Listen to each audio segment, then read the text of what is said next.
Letusan gunung berapi adalah salah satu bencana alam yang bisa menimbulkan kerusakan besar, mulai dari abu vulkanik, aliran lava, sampai evakuasi warga dalam jumlah yang besar. Dalam situasi seperti ini, sangat penting untuk memahami apa yang harus dilakukan, baik mitigasi maupun tanggap darurat. Video ini dibuat sebagai bagian dari kegiatan kelompok mahasiswa yang belajar tentang bagaimana berkontribusi dalam penanggulangan bencana. Kami membuat video ini agar mudah dipahami dan juga bermanfaat untuk masyarakat. Misi kami adalah membantu masyarakat untuk lebih siap dan tenang dalam menghadapi bencana. Sedangkan misi kami adalah membuat edukasi yang jelas, praktis, dan siap dilaksanakan. Sedangkan tujuan sederhana kami adalah membantu setiap orang agar tahu bagaimana sebelum, saat, dan setelah bencana itu terjadi. Dalam tahap mitigasi, ada beberapa cara yang perlu dipersiapkan. Memahami peta rawan bencana, menyiapkan tas siaga yang berisi masker, air, obat, makanan, dan perlengkapan penting lainnya, mengetahui jalur evakuasi terdekat, mengikuti informasi resmi dari pihak berwenang. Langkah-langkah kecil ini bisa menyelamatkan nyawa kita semua. Saat gunung mulai meletus, yang terpenting adalah keselamatan. Tetap gunakan masker untuk menghindari abu, ikuti instruksi evakuasi, jangan mendekati zona merah, dan bantu orang di sekitar yang membutuhkan. Dalam video ini kami mengelola beberapa informasi penting.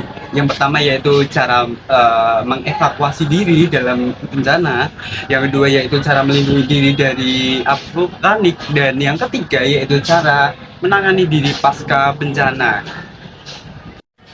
Informasi ini disusun dari materi yang sangat lengkap, mulai dari BNPB, BNPB, materi kuliah, dan juga panduan kesiapsiagaan bencana yang lain. Dalam proses pembelajaran kami juga berdiskusi teman sekelompok dan juga mencari referensi-referensi dari jurnal apapun dari lembaga yang berwenang dalam penanggulangan bencana agar video ini valid dan dapat digunakan oleh semua orang. Sebagai mahasiswa, kami berusaha untuk menggabungkan pengetahuan kami mengenai bencana, psikologi, dan juga pendanaan agar nantinya video ini bisa tepat sasaran dan juga mudah dipahami. Edukasi menjadi bagian yang penting dalam menghadapi bencana. Dengan memahami apa yang harus dilakukan, kita bisa mengurangi berbagai resiko dan juga menghindari dari kepanikan. Akibat bencana, banyak warga terutama anak-anak alami rasa takut hingga mengalami trauma. Di sini konselor bisa berperan penting dan andil dalam proses pemulihan psikologis mereka. Sebagai konselor, konseling individu maupun konseling kelompok dapat digunakan untuk menjadi ruang aman anak mengekspresikan perasaannya. Di sisi lain, konselor bisa mengajak anak untuk melakukan art terapi atau bermain peran untuk memproses rasa trauma mereka.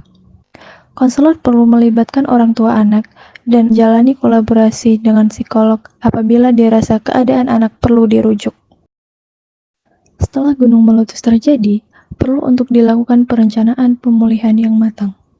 Beberapa hal yang perlu dilakukan yaitu rehabilitasi infrastruktur seperti perbaikan rumah, gedung, jalan, dan fasilitas umum yang mengalami kerusakan akibat gunung meletus. Setelahnya, pihak pemerintah diharapkan menyediakan layanan kesehatan untuk memulihkan kondisi fisik korban. Dari pihak konselor atau psikolog, diharapkan menyediakan layanan agar dapat memulihkan mental korban. Agar semua berjalan efektif, maka diperlukan adanya kolaborasi pemerintah, masyarakat, relawan, dan pihak lain yang terkait. Nah, dengan adanya pengetahuan, kesiapsiagaan, dan kepedulian, kita semua bisa berperan dalam mengurangi dampak dari bencana. Semoga video edukasi ini dapat membantu dan bermanfaat bagi kita semua.